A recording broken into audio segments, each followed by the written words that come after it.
Il-ġimgħa li għaddiet il-Gvern ħabbar li l-Kumitat tal-Kontijiet Pubbliċi kien ser jibda jiddiskuti x-xiri taż-żejt fl-aħħar ġimgħa ta' Awwissu. Għaldaqstant għandhom isiru diversi laqgħat preparatorji matul dan ix-xahar stess. Bl-ewwel waħda saret propju 3 filgħodu. L-iskop ta' dawn il-laqgħat preparatorji huwa biex tiġi diskussa l-proċedura li ser tintuża u min se jkun imsejjaħ biex jagħti xhieda dwar il-każ tax-xiri taż-żejt.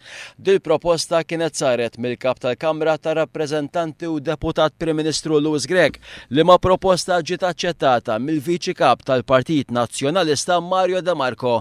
Bil bejn iż-żewġ naħat, il-membru parlamentari nazzjonalista Jason Azzopardi ħapost l-eks Ministru Tonio Fenech bħala ċermen tal-Kumitat tal-Kontijiet Pubbliċi waqt il-membru parlamentari Laburista Luciano Busuttil ħapost il-Ministru għall-Enerġija Konrad Mizzi fl-istess kumitat. Dan minħabba li kemm Tonio Fenech kif ukoll Konrad Mizzi huma mniżla fil-lista ta' xhieda rigward l-istess każ.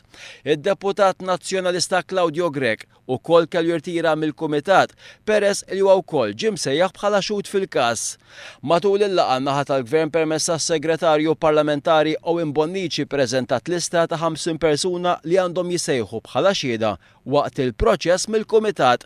Fost daw jissemmew l-eks Prim Ministru Lorenz Gonzi, l-eks Ministri Austin Gatt u Tonio Fenech, l-eks Chairman tal-Malta Alex Tranter, il-membru parlamentari Claudio Grech, l-eks Kummissarju tal-Pulizija John Rizzo, l-eks deputati Jeffrey Policino Orlando Jesmint Moljet, George Farrugia illi kien ingħata maħfra presidenzjali biex hemm fl-investigazzjonijiet tal-Pulizija, kif ukoll Tancred Tabone Frank Sammut u l-eks kap tas-segretarjat tal-eks Ministru Austin Gatt Manuel Delija.